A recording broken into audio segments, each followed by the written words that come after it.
Bisa bayangin cara kamu menjalankan hukum, kamu nilainya 24. Terus kemudian pidato kayak begini nih. Ya. Dunia luar berkata, ya gini caranya. Ini dendam atau apa nih? No. You talking about hukum and nothing to do with dendam. Menjatuhkan pidana kepada terdakwa dengan pidana penjara selama 6 tahun dan 6 bulan dan denda sebesar 1 miliar rupiah. Kami ada waktu 7 hari untuk pikir-pikir dan setelah itu kami akan tentukan upaya hukum apa yang akan kami lakukan. Pidana terhadap terdakwa Helena oleh karena itu dengan pidana penjara selama 5 tahun dan denda sejumlah 750 juta rupiah. Terutama juga hakim-hakim yang vonisnya jangan terlalu ringan lah. Ngerampok triliunan, ratusan triliun, vonisnya sekian tahun. Vonisnya 50 tahun begitu kira-kira itu. Kami berkomitmen melakukan upaya hukum, ya, melakukan banding dan sudah didaftarkan di pengadilan. Memberi maaf kepada koruptor asal mengaku secara diam-diam dan mengembalikan kepada negara secara diam-diam. Itu kan salah. Undang-undang korupsi tidak membenarkan itu, hukum pidana tidak membenarkan itu.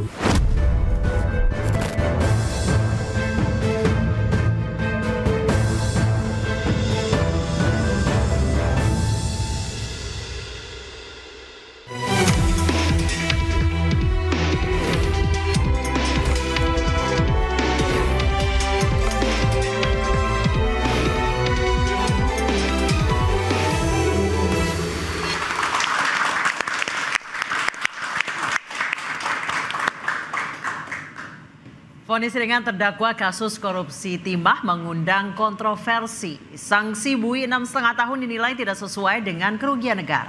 Presiden pun angkat bicara. Menurutnya rampok triliun rupiah harus divonis berat hingga 50 tahun penjara. Apakah permintaan Presiden Prabowo bisa terjadi? Dan mengapa hukum terasa tumpul kepada koruptor? Bersama saya Bremana Tenaya. Dan saya Anisha Dasuki, inilah Interupsi. Vonis koruptor 50 tahun, mungkinkah? Dan kami akan membahas terkait kontroversi ini bersama narasumber yang telah hadir di studio. Di sebelah kanan saya ada Andi Asrun, pakar hukum tata negara. Selamat malam Pak Asrun. Dan ada Teguh Nasrullah, pakar hukum pidana. Selamat malam Pak Nasrullah. Ya, dan di sebelah kiri telah hadir juga pimpinan KPK 2015-2019, Pak Saud Situmorang. Selamat malam, Pak Saud. Dan ada juga nih host pengganti saya mungkin karena jasanya sama mas saya. Anis Dasuki ya. Bung Pitra Romadoni, praktisi hukum. Selamat malam. Selamat malam, Bremana. Siap. Dan juga telah terhubung melalui sambungan Zoom Bapak Yanto Jubir MA. Selamat malam Pak Yanto. Selamat malam Mbak. Ya, ini Pak Yanto sebenarnya lagi di jalan mau ke naik kereta nih ya. Tapi nggak keburu. Nggak keburu. Oh, ya. Nah, mari kita akan tanya ke Pak Yanto dulu soal kasus ini. Nah, Pak Yanto ini kan 6,5 tahun vonis untuk kerugian negara 300 triliun. Banyak yang mengkritik, bahkan Pak Prabowo bilang ini terlalu ringan. Benarkah, Pak? Pak Yanto? Pak Yanto, gimana Mas? Coba terputus gimana? Ya, baik Pak Yanto. Dengar, terputus gimana? Ya, sekarang sudah bisa dengar suara kami, Pak? Sudah. Oke, baik. Baik Pak Yanto, ini vonis 6,5 tahun untuk Harvey Muiz dengan kerugian negara 300 triliun. Kemudian ini banyak yang kritik, bahkan Pak Prabowo juga ikut angkat suara. Benarkah ini terlalu ringan? Ya, saya ini hakim jadi terikat untuk tidak boleh mengomentari putusan hakim lain ya, baik itu putusan judek fakti maupun judek juris itu. Jadi saya tidak boleh mengomentari. Namun dalam kasus ini yang perlu dipahami oleh semua pihak bahwa ternyata kasus ini adalah jaksanya banding. Artinya kalau ini banding berarti akan diadili di pengadilan tinggi. Sementara perkara yang dimintakan banding dengan sendirinya belum berkekuatan hukum tetap seperti itu, Mas. Ya. Tapi nah, kalau saya disuruh menilai karena saya hakim, ya. Ya, tapi Pak Yanto kalau misalnya terkait dengan hal ini kan ada peraturan peraturan MA yang menyebutkan bahwa kalau di atas 100 miliar ini kan termasuk korupsi yang paling berat dan seharusnya 16 sampai 20 tahun penjara vonisnya ataupun tuntutannya. Kalau menurut Bapak ini sudah tepat atau belum, Pak? Ya memang kan ada saya tidak bisa menilai, yang jelas karena ada peraturan Mahkamah Agung itu betul sekali, itu ada standar-standar itu betul ya.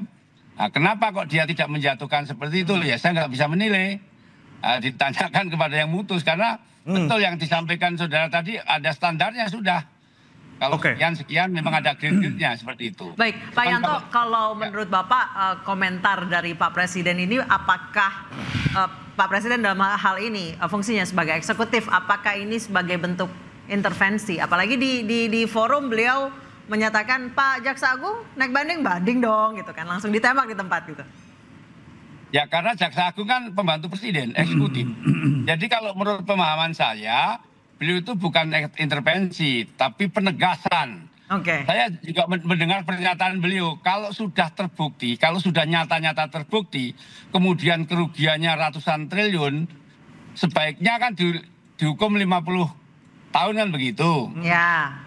Itu penegasan, jadi bukan intervensi. Kalau intervensi itu harusnya merah suruh hijau, harusnya hijau suruh merah, atau harusnya terbukti suruh bebas, itu intervensi. Tapi itu sebagai penegasan dan keprihatinan selaku kepala negara, itu menurut saya gitu. Baik, saya ke Pak Nasrullah. Pak Nasrullah, kalau dari sisi hukum pidana, vonis 6,5 tahun untuk Harvey Mois dan 5 tahun untuk Nalim, itu sudah tepat atau kurang?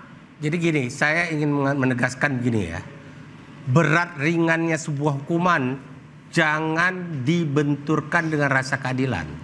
Karena berat ringannya sebuah hukuman di dalam undang-undang pun sudah ada pencantuman. Di Undang-Undang Tipikor misalnya, pasal 2, maksimum 20 tahun penjara atau seumur hidup, minimum 4 tahun.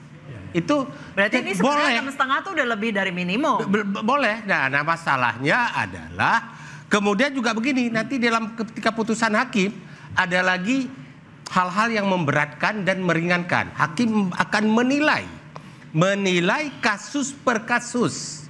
Nah, hakim punya kewenangan penuh untuk menilai kasus per kasus. Tunjuknya bukti tadi Pak Yanto, ya, Hakim Agung tidak mau intervensi ke dalam putusan itu. Karena apa? Beliau sudah benar, luar biasa bagusnya beliau tidak mau merespon itu. Karena apa? Untuk menentukan berat ringan akan dilihat perannya, karena dalam hukum pidana itu ada yang namanya deal naming, penyertaan.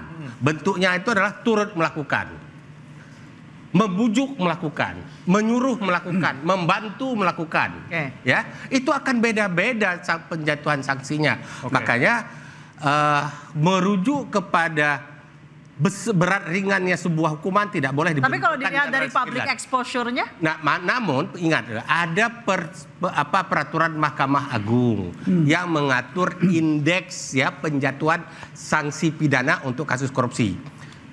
Dulu saya ikut menyusun merumuskan draft awalnya di Fakultas Hukum UI tentang indeksnya itu. Walaupun angka-angkanya itu tidak sama dengan hasil yang terbit di Mahkamah Agung. Karena kita menyusun itu di UI, ini putusan pengadilan menimbulkan ketidakadilan bagi masyarakat. Beda-beda. Belum lagi nanti bedanya sebuah kasus korupsi 100 miliar antara polisi, jaksa, KPK, beda-beda perlakuannya di dalam proses penyidikan, penyidikan dan penuntutan. Ini menimbulkan persoalan disparitas rasa keadilan bagi masyarakat. Tidak boleh itu terjadi. Negara tidak boleh membiarkan ada rasa keadilan tidak berbeda. Kita bertiga ini korupsi.